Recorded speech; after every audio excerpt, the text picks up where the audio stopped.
여러분, 오늘 사도행전 22장의 말씀은 바울의 간증인데요. 사도 바울이 간증을 해요. 여러분, 유대인들 앞에서 간증을 합니다. 좀 긴 간증을 하는데 오늘 제가 간증에 대한 이야기를 좀 나누려고 합니다. 첫 번째로 간증, 기독교의 독특성입니다. 여러분, 간증은 무엇일까요? 사전을 찾아보니까 간증이란 이렇게 표현되어 있더라고요. 기독교인이 자기의 신앙적인 체험을 고백하고 밝히는 것. 또 다른 사전을 찾아봤어요. 간증, 기독교, 자기의 종교적 체험을 고백하고 하나님의 존재를 증언하는 일이다. 여러분, 놀랍게도 세상 사람들은 인정합니다. 간증이라는 이 단어가 기독교의 독특한 신앙 단면으로 인정하고 있어요. 그러니까 즉 간증은 어디에만 있어요? 기독교에만 있어요. 다른 종교에는 없는 행위가 간증이다라는 거죠. 여러분, 기독교 방송 프로그램 보시죠. 가장 우리 믿는 자들에게 인기 많은 프로그램이 새롭게 하소서가 1위예요. 또 내가 매일 기쁘게, 이 간증 프로그램이죠. 여러분, 한번 우리가 잘 생각해 볼 필요가 있습니다. 왜 기독교에 유독 간증이 많을까요? 다른 종교에는 없는 간증이 왜 기독교 안에 많을까요? 저는 이런 생각이 듭니다. 하나님이 살아계시는 분이시다라는 것을 강력한 변증이라고 생각합니다. 이 많은 사람들은 주장합니다. 내가 하나님을 만났습니다. 내가 하나님을 체험했습니다. 부활하신 예수님을 내가 경험했습니다. 저 또한 간증이 있고 여기 계신 성도님들도 많은 간증이 있을 것입니다. 여러분, 놀랍게도 내가 섬기는 존재를 내가 직접 만났다. 이 말 자체가 여러분, 저와 여러분이 믿는 하나님이 죽어있는 신이 아니라 살아계시고 역사하시고 말씀하시는 하나님이심을 믿으시기를 바랍니다. 자, 두 번째로 간증은 너무나도 중요합니다. 성경도 역시 우리에게 간증은 중요하다라고 말씀하고 있어요. 자, 요한계시록 12장 11절을 우리 화면에 노란 글씨만 한번 읽어볼까요? 시작. 또 우리 형제들이 어린 양의 피와 자기들이 증언하는 말씀으로써 그를 이겼으니. 아멘. 여러분, 여기에서 보시면, 말씀에 잘 보시면 그를 이겼다라고 되어 있습니다. 그란 누구일까요? 바로 사탄, 마귀를 말합니다. 어둠의 영이죠. 마귀, 사탄은 하나님 앞에서 참소하는 자, 밤낮으로 참소하는 자래요. 여러분, 우리가 사탄을 어떻게 이깁니까? 놀랍게도 말씀을 한번 다시 보여주시면 어린 양의 피, 예수 그리스도의 보혈로 우리가 사탄을 이기는데, 따라합시다. 자기들이 증언하는 말씀으로. 여러분, 우리가 자기들이 증언하는 말씀으로 사탄을 이긴대요. 사탄의 유혹을 어떻게 이깁니까? 사탄을 우리가 어떻게 제압할 수 있습니까? 예수 그리스도의 보혈로 제압하고, 할렐루야, 증언하는 말씀으로 이긴다라는 것이죠. 여러분, 굉장히 중요합니다. 마귀 사탄이 하는 일이 결국에 뭐냐면, 저와 여러분을 믿음의 길에서 걸어가는데 그 길에서 우리가 벗어나게 하거나 떨어지게 하는 것을 마귀 사탄이 한다라는 거예요. 우리를 끊임없이 공격해서 우리 안에 의심하게 만들고, 하나님의 살아계심과 하나님의 실존을 의심하게 만들고, 믿음의 길에서 우리가 떠나 벗어나게 만드는 것이 사탄이 하는 일이래요. 자, 그 공격을 어떻게 이깁니까? 예수님의 보혈로 이기고 내가 체험한 간증으로 이긴다라는 것이죠. 여러분, 정말 그런 것 같습니다. 요한복음 9장에 보면은 한 사람이 나옵니다. 태어나면서부터 소경된 자가 나오죠. 이 사람이 등장해요. 이 사람이 예수님을 만남으로 소경이 고침을 받게 됩니다. 자, 이때 유대인들이 막 찾아옵니다. 그리고 이 사람을 몰아붙이죠. 핍박을 합니다. 똑바로 말하지 않으면 당신을 유대교에서 추방시키겠다고 협박을 할 때 이 사람이 놀라운 이야기를 해요. 뭐라고 하냐면 간증을 해요. 내가 다른 건 잘 모르지만 한 가지 확실한 것은 내가 이전에 소경이었습니다. 내가 앞을 못 보는 자였습니다. 그런데 지금 내가 눈을 떴습니다. 할렐루야. 그러니까 당신들이 뭐라고 나에게 말하든 나는 예수님의 능력을 경험했습니다 라고 말하는 거예요. 자, 그러면서 뭐라고 이 사람이 말하는지 한번 말씀을 보세요. 예수님이 하나님께로부터 오지 아니하였다면 이런 일이 과연 일어날 수 있느냐라고 반문을 합니다. 그러니까 이 소경이 눈을 뜨자마자 어려운 상황 속에, 자기를 핍박하는 속에 어떻게 이겨내요? 내가 체험한 간증으로 사람들의 핍박을 이겨내는 것이죠. 사랑하는 여러분, 여러분의 인생 가운데 간증거리가 넘쳐나게 되시기를 주님의 이름으로 간절히 축원합니다. 바라기는 여러분의 인생과 삶뿐만 아니라 여러분의 가정에, 여러분의 자녀들의 삶에 하나님을 만난 체험의 역사가 있기를 주님의 이름으로 간절히 축원합니다. 그래야 우리의 신앙을 빼앗아가려고 하는 사탄을 우리가 이길 수가 있다라는 것입니다. 자, 그런데요, 세 번째 보시면 간증 위험성에 대해서 말씀드리고 싶어요. 제가 앞에서 간증은 중요한 것입니다. 성경도 그렇게 말씀하고 있습니다. 자, 이렇게 말했음에도 불구하고 간증은 상당히 위험할 수 있다는 것을 꼭 짚고 넘어가야 할 것 같습니다. 간증이 왜 위험할까요? 목사님 무슨 말씀하시려고 그러시나? 여러분 잘 들으시기 바랍니다. 하나님 편에 문제가 있는 것이 아니라 간증하는 자에게 문제가 있기 때문입니다. 그러니까 우리 모두는 인간의 죄성을 다 가지고 있거든요. 그러니까 우리는 사실 기회만 있다면 내 자신을 드러내고 싶어하는 욕망이 있습니다. 충동이 있습니다. 어떻게든 나를 나타내려고 하는 죄성을 우리 모두가 다 가지고 있다라는 거예요. 그러니까 내가 삶에서 하나님을 체험했어요. 만난 것은 맞아요. 근데 그 와중에 내가 나를 드러내기를 원해요. 나를 자랑하고 싶어요. 그러니까 하나님께로 가는 영광을 내가 차지하고 내가 그 영광을 가로챌 때가 많습니다. 그래서 간증은 위험할 수가 있습니다. 또 하나, 간증할 때 간증 시간은 은혜롭게 마칠 수가 있지만 내 삶이 간증하고 나서 내려와서 살아가는 나의 삶이 간증하고 나서 그 삶을 뒷받침하지 못하면, 따라가지 못하면, 내가 여전히 죄악된 본성으로 죄악에서 뒹굴고 살아간다면 간증해놓고도 얼마든지 하나님의 이름을 더럽힐 수가 있습니다. 그래서 여러분 꼭 기억해 주시기를 바랍니다. 우리 성도님들이 가끔 목사님 저분을 꼭 간증 자리로 세웠으면 좋겠어요. 추천을 많이 하세요. 근데 판단은 목회자가 하는 겁니다. 어디까지 저는 생각하냐면 이분이 간증을 하고 나서 우리는 간증을 하면 이 자리에서 내려왔을 때 그분이 했던 말들을 다 기억합니다. 근데 그분의 삶이요, 여러분 혹 우리가 신앙의 패턴이 늘 잘하는 건 아니잖아요. 흔들릴 수 있잖아요. 무너질 수 있잖아요. 근데 그 위기의 때에 그분이 어떻게 이겨내는가를 목회자는 보는 거예요. 그러니까 이분이 간증을 해서 우리 성도들이 다 그걸 기억해요. 근데 이분이 내려와서 삶을 살아갈 때 간증한 것을 우리가 기억합니다. 근데 간증한 대로 살아가지 못할 때 이분이 시험에 들었을 때 결국에 간증함으로 말미암아 떠나가는 일도 자주 보기 때문에, 그러니까 목회자는 이런 것까지 생각해서 저분이 간증을 해야 할 때 만약에 간증하고 나서도 어려움이 왔을 때 버틸 수가 있는가, 견딜 수가 있는가, 그것까지 생각을 하고 감안하고 간증의 자리를 세우는 거예요. 근데 놀랍게도 간증하고 나면 시험이 틈탑니다. 여러분 환난이 옵니다. 그러면 그걸 이겨내야 되는데 결국에 간증해놓고 그 삶이 뒷받침되지 못해서 결국에 성도들이 그것을 저분 저렇게 간증했는데 저렇게 살지 못하네 라고 했을 때 결국에 본인이 스스로가 교회를 떠나가는 과정이 있기 때문에 여러분 간증은 목회자의 판단에 따라 강단에 세운다는 것을 꼭 기억하시기를 바랍니다. 제가 예를 드리겠습니다. 유명한 연예인들을 모시고 교회에서 간증을 합니다. 요즘에는 유튜브에 많이 남아있지만 예전에는 교회 전도 축제라든지 특별한 행사 때 유명 연예인들을 모시고 간증을 합니다. 얼마나 은혜로운지 몰라요. 근데 우리는 은혜롭게 간증한 연예인들, 그분들이 한 말을 다 기억하죠.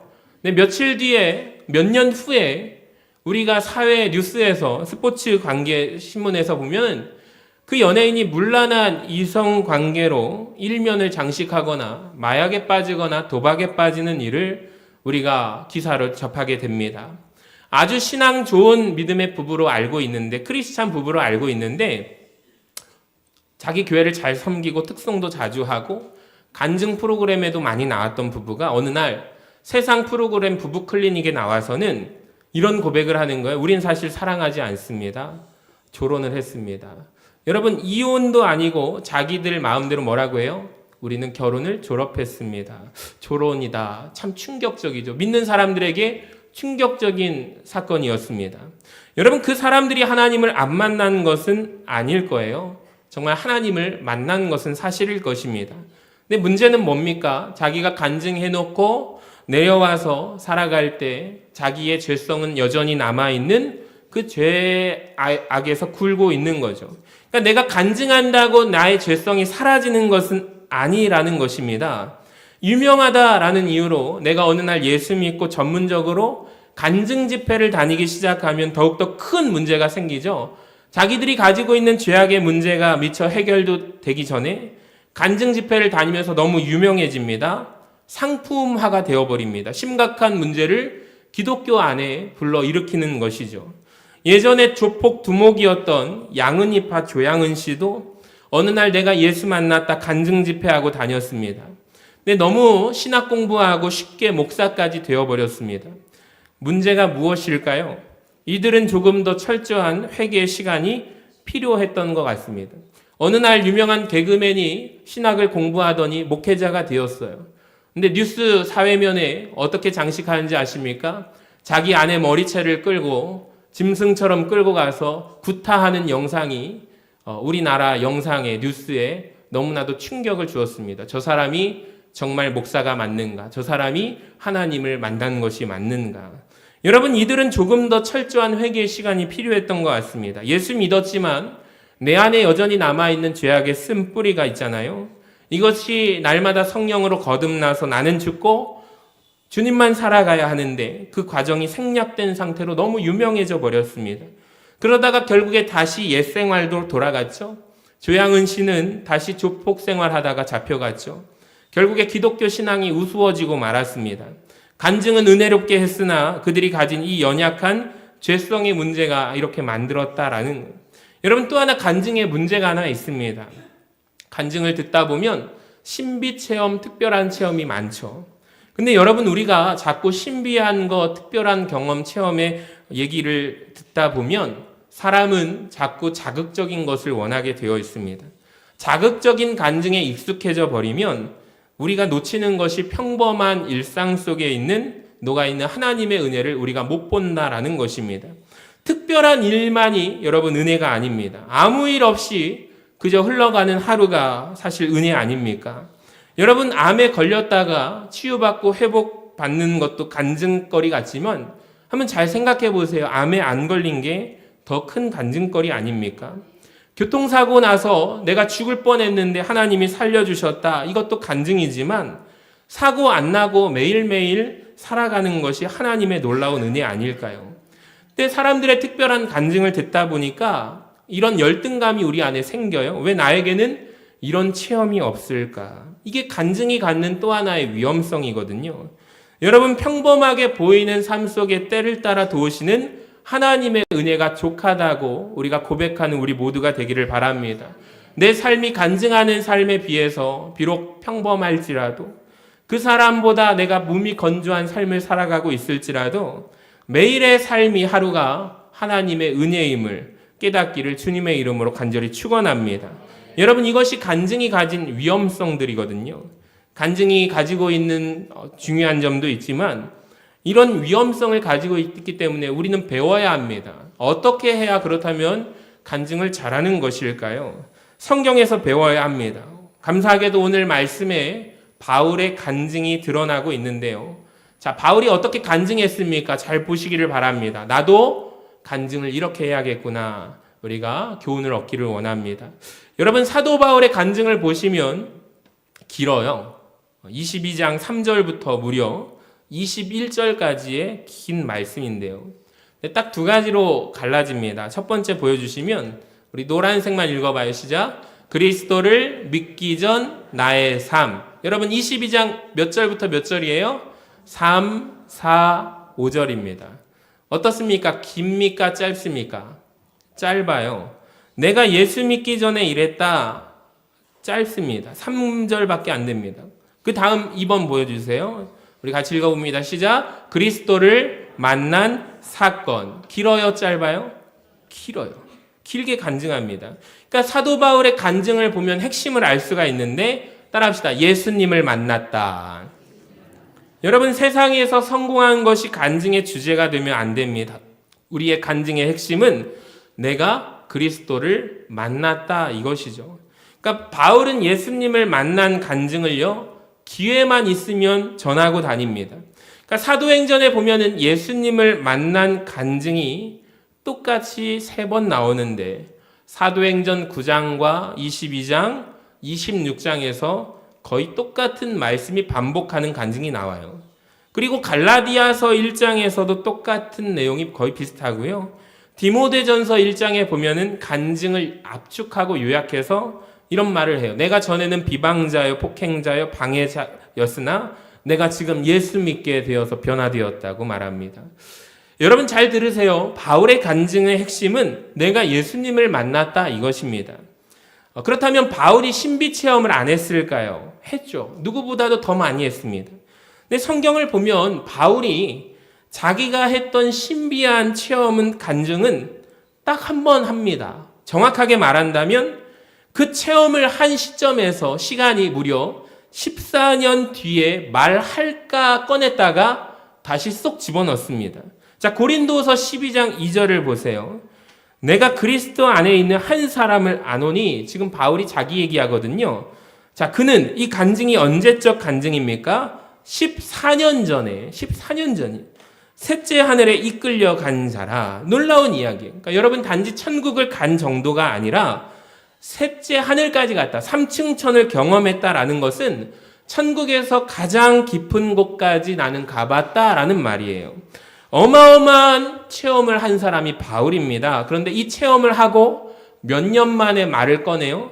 14년 만에 꺼낼까 하다가 간증을 할까 하다가 쏙 집어넣습니다. 6절을 보세요. 내가 이 간증을 시작했다가 그런데 누가 나를 볼 때 내게 듣는 말을 지나치게 생각할까 두려워 그만둔다라고 말합니다. 대단한 이야기입니다. 여러분 3층 천 갔다가 온 간증을 내가 하면 분명히 사람들이 나를 어떻게 바라볼까? 야, 이 사람 얼마나 대단한 사람이길래 3층 천을 갔다 왔느냐. 그러니까 바울은 인간의 죄성을 너무 정확하게 알았던 것 같아요. 사람들이 분명히 저 사람 진짜 대단하다. 어떻게 저런 경험을 했지? 할까봐 두려워서 나 그만두겠다. 놀라운 이야기죠. 여러분, 우리가 새벽에 모세에 대해서 말씀을 보고 있는데요. 모세가 약속의 땅, 가나안 땅을 앞두고 들어가고 싶죠. 하나님 앞에 기도했죠. 하나님 저 들어가게 해주세요. 그랬더니 하나님이 어떻게 하십니다? 거절을 해요. 모세야 넌 못 들어간다. 그랬더니 모세가 더 간구합니다. 들어가고 싶습니다. 하나님한테 혼납니다. 넌 못 들어가고 대신 하나님의 말씀이 들어간다라고 합니다. 이 부분을 우리가 잘 이해하셔야 되는데 모세가 만약에 여러분 가나안 땅 약속의 땅에 들어가면 모세는 하나님보다 더 위대한 신이 되는 거예요. 하나님의 영광을 다 모세가 가로채게 됩니다. 왜냐하면 모세는 전설이거든요. 광야 생활 40년간 그 백성을 이끌고 약속의 땅까지 들어갔으면 모세는 완전히 신으로 추앙받게 됩니다. 자, 그렇기 때문에 하나님은 그걸 아시고 모세를 통하여 말씀해 주신 하나님의 말씀만이 약속의 땅에 들어가는 거죠. 여러분, 우리가 간증의 위험성에 대해서 이야기했는데 사도 바울은 놀랍게도 정확하게 알고 있었습니다. 우리가 여기에서 배우기를 원하는데요. 사도 바울의 침묵 기간은 14년이었습니다. 그리고 기회만 있으면 하고 싶은 말은 내가 예수님 만난 간증입니다. 신비한 체험은 얘기를 잘 하지 않아요. 그리고 꺼낼까 하다가 내가 이 얘기를 하면 사람들이 나를 지나치게 생각할까봐 내가 그만둔다라고 말하는. 사랑하는 여러분, 저와 여러분의 간증의 내용도 우리가 신비 체험한 것이 주가 아니라 내가 예수님을 만난 것을 간증이 되어야 할 줄로 믿습니다. 자, 바울이 만난 예수님 이야기를 한번 보세요. 주님은 어떤 분이시냐면 사도 바울의 이 간증을 통해서 주님을 알 수가 있습니다. 7절을 보세요. 내가 땅에 엎드려져 들으니 소리 있어 이르되 사울아 사울아 네가 왜 나를 박해하느냐 하시거늘. 주님이 말씀합니다. 왜 너는 나를 박해하느냐. 자, 8절에도 보세요. 나는 네가 박해하는 나사렛 예수다. 여러분, 이게 굉장히 중요한 이야기입니다. 여러분, 사실 바울이 예수님을 박해한 적이 있을까요? 없을까요? 예수님을 만난 적도 없어요. 자, 사울이 박해한 대상은 누굽니까? 예수 믿는 사람들이었다는 것을 우리는 압니다. 그러니까 예수 믿는 교인들을 잡아다 죽였거든요. 바울이 엄밀히 예수님을 박해한 적은 없어요. 근데 예수님이 놀라운 얘기를 하십니다. 바울아, 너 왜 내 사람들을 박해하느냐? 이렇게 질문하지 않으시고, 야, 왜 너 나를 박해하느냐? 굉장히 놀라운 이야기거든요. 여러분, 예수님은 자기 몸된 교회가 박해받는 것이 곧 누가 박해받는 거래요? 자신이 박해받는 걸로 생각했다, 이 말입니다. 할렐루야. 여러분, 우리가 고통받을 때 주님 어디에 계십니까? 나와 같이 고통받으십니다. 아멘. 그러니까 주님은 고통당하는 교회, 교인들과 자기를 동일시 하신다라는, 그러니까 이때 바울이 이루 말할 수 없는 충격을 받게 되고 에베소서를 쓰면서 이런 말을 하죠. 교회는 그리스도의 몸이니. 그러니까 교회는 그리스도의 몸이다라고 말할 수 있는 거예요. 이걸 누구한테 들었을까요? 예수님께 들었잖아요. 왜 나를 핍박해? 내가 교회를 핍박했는데 왜 나를 핍박해? 그때 바울이 깨달아요. 아, 교회가 주님 그 자체구나. 주님의 몸이구나. 그러니까 여러분, 주님의 몸이 바로 교회입니다. 교회를 소중하게 여기시기를 바랍니다. 그러니까 주님을 비방하는 것은 누구를 비방하는 거예요? 여러분, 교회를 비방하는 거예요. 교회를 해하는 것은 주님의 몸을 해하는 것입니다. 교회를 세우는 것은 주님을 세우는 것입니다. 그러니까 교회는 소중한 것이에요. 주님이 자기와 동일시 하셨기 때문에 여러분, 이것을 우리가 깨달으시기를 바랍니다. 자, 보면은 사도 바울이 두 가지 질문을 던져요. 8절에서 내가 대답하되 주님 누구시니까? 자, 이것이 사도 바울의 첫 번째 질문이거든요. 자, 10절에서 두 번째 질문을 던집니다. 내가 이르되 주님 무엇을 하리까? 따라합시다. 주님 누구십니까? 자, 두 번째, 주님 내가 무엇을 하리까? 그러니까 첫 번째로 주님 당신은 누구십니까? 두 번째, 주님 저는 무엇을 해야 될까요?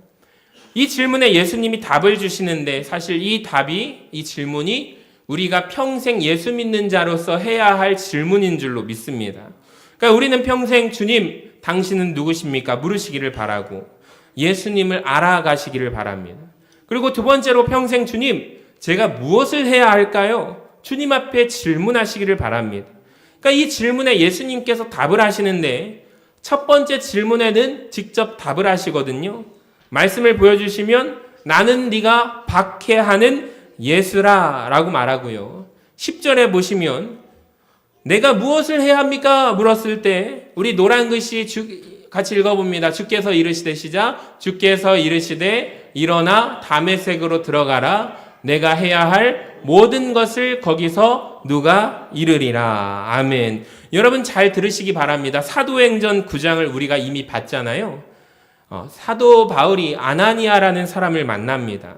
자, 그를 통해서 자기가 사도행전 9장에 보니까 이방인을 위해 택한 하나님의 그릇이다라는 이야기를 사울이 듣게 되죠. 얼마든지 여러분 예수님이 직접 이야기하실 수 있어요. 너는 내가 이방인을 위해 택한 나의 그릇이다. 너 그거 꼭 기억해라. 우리 주님이 그렇게 말씀할 수 있었죠. 근데 주님이 그렇게 말씀하지 않으시고 오늘 10절에 보니까 아나니아에게 가라. 내가 아나니아에게 말을 줬다. 나의 종 아나니아에게 너는 가서 말을 들어라. 여러분 이게 굉장히 중요한 이야기입니다. 여러분 내가 무엇을 주님 해야 합니까? 질문했더니 주님이 뭐라고 하세요? 나의 종에게 들어라. 그가 이르리라. 여러분 우리는 사실 이 부분을 인정하고 싶지 않습니다. 근데 하나님께서 여러분 하나님의 일을 어떻게 행하시냐면 하나님께서 세우신 종을 통해 말씀하심을 믿으시기를 바랍니다. 출애굽기 19장에 보면 하나님이 율법을 주시죠. 저는 이 부분을 묵상하면서 하나님이 이스라엘 백성들을 다 모인 자리에서 하나님이 강림하십니다. 여러분 하나님이 이스라엘 백성들에게 직접 하나하나 십계명을 주실 수 있었어요. 말씀으로 율법을 완성하시고 불러주실 수가 있었습니다. 근데 그 방법을 안 하시고 지도자 모세를 부르십니다. 모세에게 십계명을 주시죠. 40주 40야를 있으면서 모세에게 율법을 줍니다. 자, 그리고 이스라엘 백성들은 누구를 통하여 그 말을 듣냐면 모세를 통하여 전해지는 하나님의 말씀을 듣게 합니다. 여러분, 이것이 하나님이 일하시는 방법이거든요. 근데 이 세상이 이걸 매우 싫어해요. 근데 여러분, 우린 인정해야 합니다. 하나님이 일하시는 방법입니다. 부자와 나사로 비유를 아십니까? 부자가 지옥에 갔습니다. 너무 괴로워요. 아브라함에게 찾아서 말합니다. 나는 지옥이 있는지 몰랐습니다. 이렇게 살다가 내가 이곳에 지옥에 떨어졌는데 나에게 형제 5이 있어요. 그러니까 걔들도 놔두면 이러다가 나 있는 지옥에 올 것 같으니 저 거지 나사로를 부활시켜 주셔서 내 형제들을 만나게 해주셔서 천국과 지옥이 있다고 얘기를 좀 해주면 안 됩니까? 라고 간청하죠. 자, 그때 뭐라고 얘기하는지 한번 보세요. 성경을 보시면 누가복음 16장 29절에 아브라함이 이르되 그들에게 누가 있대요? 모세와 선지자들이 있으니, 세운 종들이 있으니 누구에게 들으래요? 그들에게 들을지니라. 아멘. 여러분, 놀라운 이야기죠. 그들에게 들어라. 부자가 따집니다. 아, 그래도 죽은 자가 살아나면 듣지 않겠습니까? 이때 더 놀라운 얘기를 해요. 모세와 선지자들에게 듣지 아니하면 비록 죽은 자 가운데서 살아나는 자가 있을지라도 권함을 받지 아니하리라. 이런 모세와 선지자들을 통하여 듣는 것이 하나님의 뜻입니다. 여러분, 한번 잘 생각해 보세요. 주일이면 왜 주일마다 이 시간에 이곳에 나와서 예배를 드리십니까? 왜 우리는 주일마다 예배를 드리고 예배의 한 목판에 말씀을 듣는 시간이 왜 있을까요? 여러분, 인정하셔야 돼요. 이것이 하나님이 일하시는 방법이기 때문입니다. 여러분, 이 시간을 사모하시기를 바랍니다. 하나님이 종을 세우시고 종을 통하여 말씀을 주시는 것이 하나님의 일하는 방법이라는 거예요. 근데 가나안 교회, 가나안 성도들이 이것을 인정하기 싫어합니다. 우리끼리 따로 예배 드리는데. 여러분, 그렇지 않아요. 하나님은 이 방법을 통해 일하십니다. 여러분, 평생 주님이 누구신가 물어보시기 바랍니다. 주님, 내가 무엇을 해야 될까요? 물으시기를 바랍니다. 그리고 그 해답을 이곳에 나와서 예배드리는 가운데 하나님이 주시는 말씀을 통해서 확인하시기를 주님의 이름으로 간절히 축원합니다. 말씀을 마칩니다. 바울의 간증을 통해서 여러분, 우리는 어떻게 간증하시겠습니까? 바울처럼 부디 예수님 만난 간증만 하시기를 바랍니다. 내가 예수님을 만났습니다. 살아계신 하나님을 만났습니다. 이것이 우리의 간증의 핵심이 되기를 주님의 이름으로 간절히 축원합니다.